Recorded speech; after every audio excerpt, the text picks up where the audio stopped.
Bon bah d'abord bonjour à tous,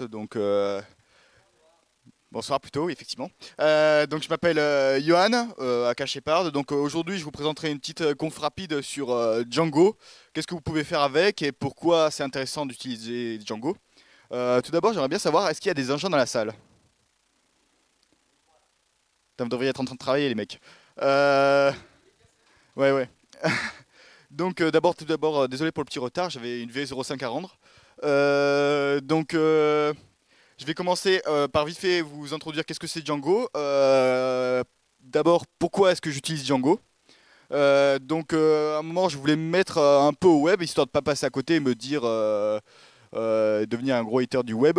Ce que je voulais faire, c'est juste, enfin, de base, j'aime pas trop le web, mais je voulais juste me mettre un peu au web, histoire de découvrir ce que c'est et de découvrir un peu comment fonctionne le truc histoire de me dire quand même d'avoir une petite expérience dans le domaine. Du coup, j'ai cherché en fait un framework pour faire du web. Je suis tombé sur d'abord tout ce qui est JavaScript Bad Boys, genre Node.js. Et pas que j'aime pas JavaScript, mais c'est que j'avais envie d'apprendre quelque chose de différent que faire que du JavaScript partout dans mon serveur, du back-end au front-end. J'ai bypass JavaScript. Pourquoi j'ai choisi Django? Parce que bah, je connaissais Python et pas Ruby, et j'avais pas envie d'apprendre Ruby pour faire du Rails. Juste par flemme. Et ensuite PHP, bah, parce qu'on n'est plus dans les années 90 et c'est fini d'uploader des fichiers PHP sur son serveur FTP. Si on veut faire du PHP correct, il faut utiliser des modules. Le PHP seul ne permet plus de faire autant de choses qu'on peut faire avec Django. Alors que Django, lui, est une solution tout en un qui vous facilite tout le taf.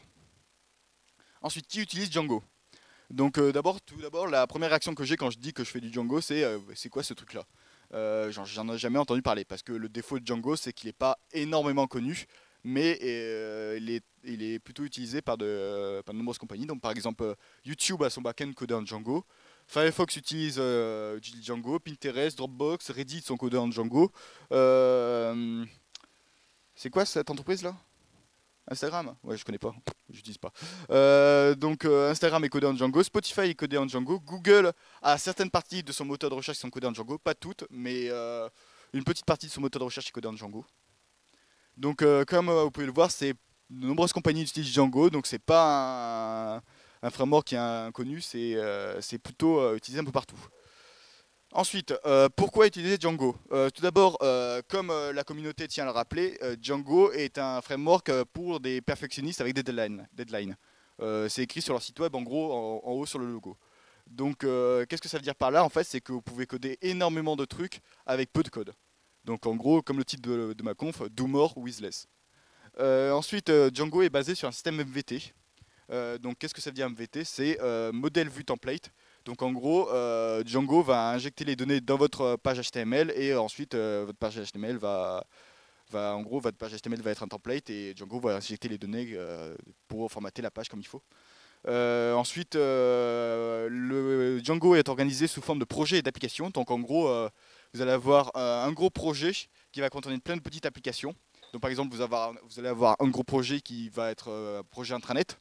Ce projet intranet va contenir plein de petits modules, par exemple un module pour les sondages, un module pour les rendus, un module pour le profil de l'utilisateur, un module pour les projets, etc. La philosophie de Django, justement, c'est que ces applications peuvent être interchangeables entre les projets. C'est-à-dire, un jour, vous avez envie de réutiliser une application dans un autre projet, par exemple, vous avez envie de faire des sondages dans un autre projet que l'intranet, vous prenez vous faites un copier-coller de l'application Pulse, un sondage directement dans votre autre projet. Oula. Et directement, vous pouvez utiliser normalement votre application dans cet autre projet, à condition que cette application soit bien codée conformément aux principes et à l'architecture de Django. C'est-à-dire que les applications doivent avoir aussi peu d'interaction entre elles, c'est-à-dire une application ne doit pas agir sur une autre, etc. Ensuite, l'avantage de Django, c'est qu'il y a un ORM qui est inclus. Donc, bon, ça c'est un peu commun maintenant partout sur le web, mais en gros, vous pouvez utiliser du Postgres, du SQLite, du MySQL directement dans Django. Django va s'occuper directement de faire les requêtes à votre place. L'avantage de Django qu'on peut remarquer aussi, c'est qu'il est protéger, enfin il a des sécurités built-in contre les XSS, CSRF et les comment ça s'appelle enfin CSRF cross-site request forgery et XSS cross-site scripting. Bon, ça vous parle peut-être pas énormément, mais ce sont des failles communes dans le web qu'on rencontre un peu partout et qui sont assez méchantes. Ou les injections SQL par exemple. Donc en gros, vous avez pas beaucoup à vous préoccuper, enfin vous avez peu à vous préoccuper de la sécurité et de vous focaliser sur le développement. Bon, bien sûr, il faut bien sûr que vous fassiez gaffe à ce que vous codez parce que il peut avoir des comment ça s'appelle, vous pouvez faire des défauts de conception qui peuvent induire une faille de sécurité ou des trucs comme ça. Mais si vous respectez les bonnes pratiques, il n'y a pas vraiment de souci à se faire là-dessus. Et comme bon, je sais pas pourquoi j'ai mis 2 fois inclus de DORM. Bon, c'est les slides dans l'urgence, tout ça. Ok, donc au niveau de l'architecture d'un projet Django.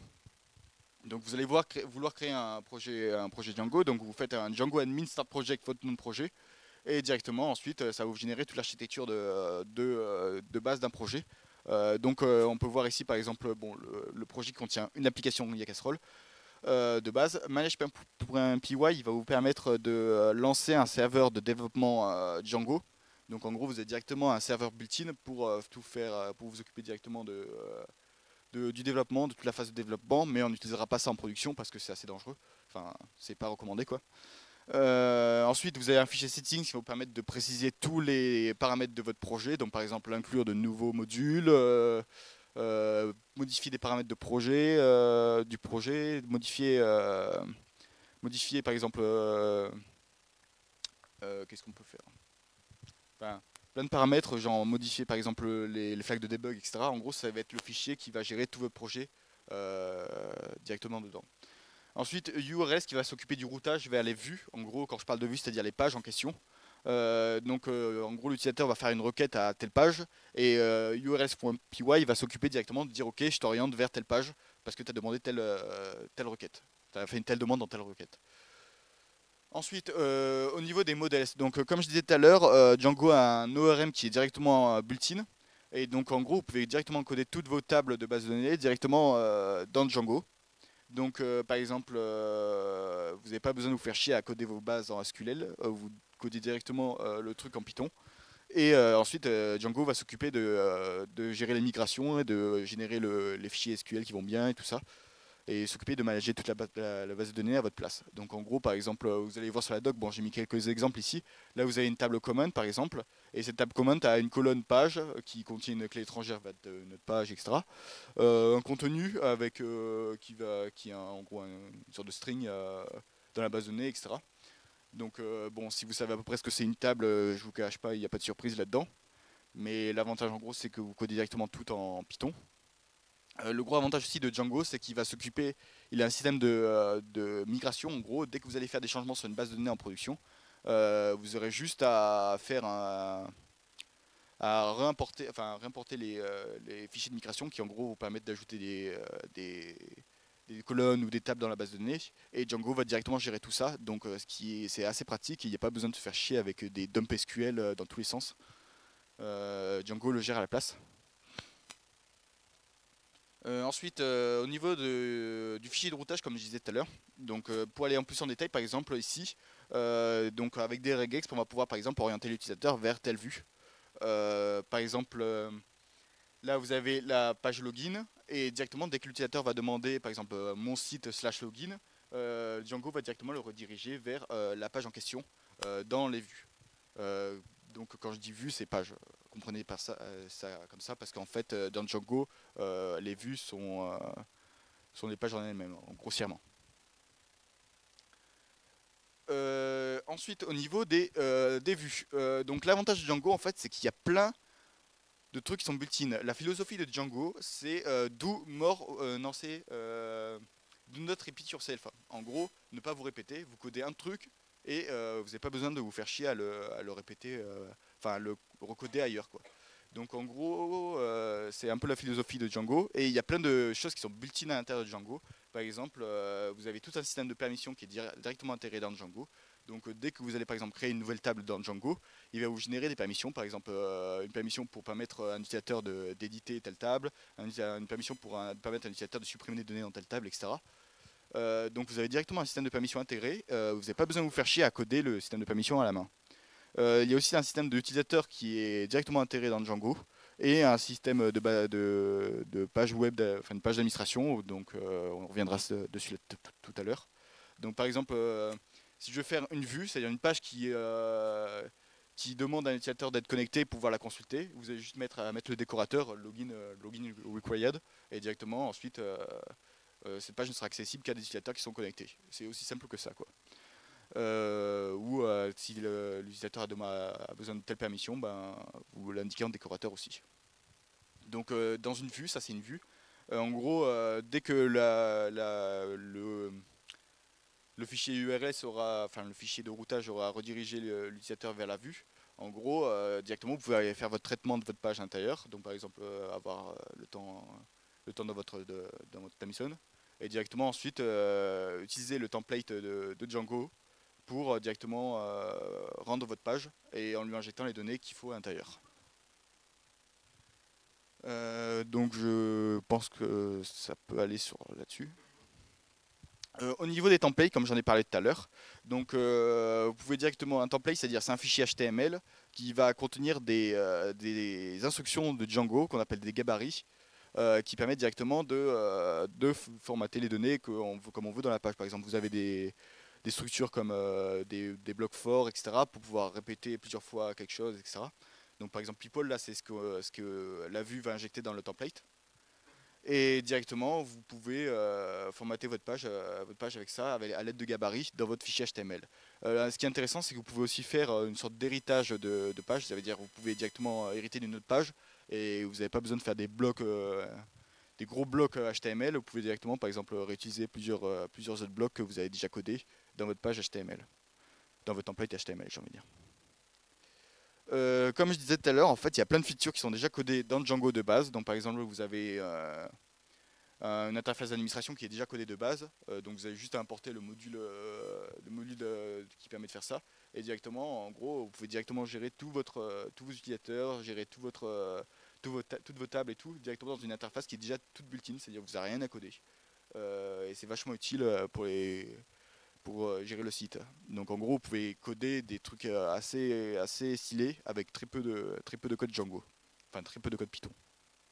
Je sais pas pourquoi je fais ça. Ensuite, au niveau des bonnes pratiques dans Django, donc faut user et abuser des packages. Donc Django, ce qui est bien, c'est qu'il y a plein de packages qui sont à disposition. Il y a par exemple un package REST de Django qui vous permet de construire une API REST très simplement à l'aide de ce module.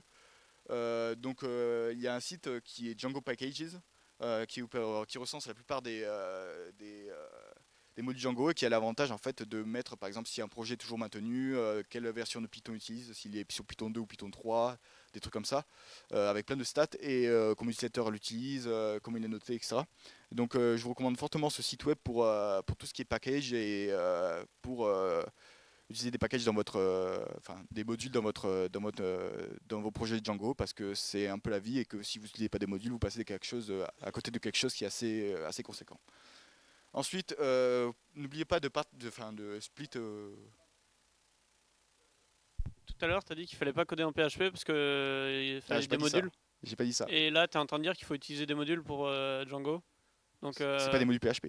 Quoi? C'est des modules Django. Oui, mais où est la. Enfin. Non, tout à l'heure je disais je suis d'accord que c'est pas la même chose, mais où est-ce que tu fais la différence en fait?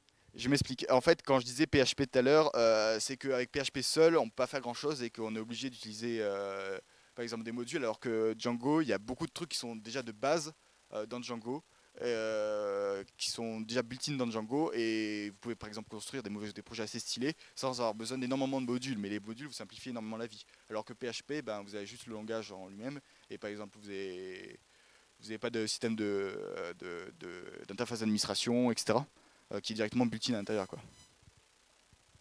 Enfin, ça se discute, mais voilà, quoi. Ensuite, pour en revenir à ce que je disais, n'hésitez pas à faire de l'héritage de fichiers de template. Ne faites pas de gros blocs monolithiques de template HTML, c'est sale. et vous n'avez pas envie parce qu'ensuite vous allez vous perdre à l'intérieur. Ensuite, lisez la doc Django. La doc Django a l'avantage d'être excellente. J'ai rarement vu une doc aussi complète que celle de Django. Et en plus, elle a le mérite d'être traduite en français et la traduction est pas merdique. Elle est vraiment bien foutue et elle est très à jour et ça fait beaucoup plaisir. Il y a même des tutoriaux Django qui sont directement intégrés dans la doc pour vous aider en gros à démarrer avec Django et elle est vraiment bien foutue. Donc je pense que Django est un des rares frameworks où on peut se débrouiller pratiquement qu'avec la doc parce que elle est vraiment bien foutue quoi. Ensuite, changer pour l'architecture de projet, ouais, c'est pas très recommandé parce qu'en gros la philosophie c'est d'utiliser plein de. Oui. Oula, oui, ok. Ok, de toute façon j'ai terminé là, c'est le dernier truc. Donc bon, on va passer ça. Ensuite, je sais pas pourquoi j'ai mis ça. Ensuite, donc si vous voulez commencer et débuter avec Django, je vous conseille le tutoriel d'officiel de Django qui est disponible à cette adresse et qui est vraiment bien foutu. Et en gros, en 2 heures, vous arrivez à faire des trucs assez stylés avec Django, quoi. Enfin, des trucs de base avec Django, mais c'est assez stylé, quoi. Est-ce que vous avez des questions? Ok. Oui.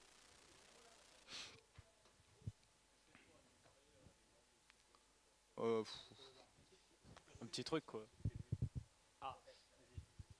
Est-ce que tu peux montrer un exemple de site web que tu as fait un ouais, petit bon. truc, quoi. En gros, j'avais commencé Django avec un projet qu'on a un jeune qui s'appelle Yakastar. C'est là que j'ai appris à détester Django. Et ensuite, je m'y suis remis sur un autre projet personnel parce que je me suis dit c'est dommage de rester sur une mauvaise impression sur ce truc qui a l'air assez stylé. Et du coup, je me suis remis pour refaire l'intra CDC. Vite fait, bon, je peux vous montrer, hein. Euh,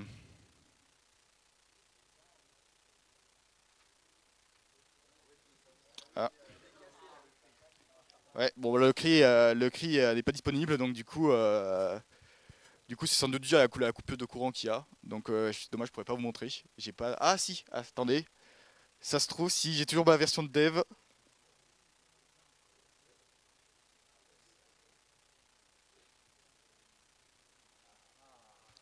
Ouais, c'est bon, j'ai toujours la version de dev, hein. Donc, je sais pas si j'arrive à me connecter. Ok, ouais. Donc, voilà, ça marche pas. Quoi? Ah oui, mais oui, là. Effectivement, oui, je passe par le. En gros, j'avais fait en sorte de pouvoir passer avec l'OpenID du CRI et du coup, bah, comme le CRI est pas disponible, bah, ça marche pas. Du coup, c'est ballot. Bon, bah, on peut faire. J'aurais pu vous montrer, mais enfin, c'est pas possible là. Dommage. Et j'aurais trop honte de vous montrer mon casserole. Du coup, voilà, ça par exemple, c'est la de Django, vite fait. Donc, comme on peut voir, le framework web pour les perfectionnistes avec des deadlines. Donc, est-ce que vous avez d'autres questions? À part des projets personnels?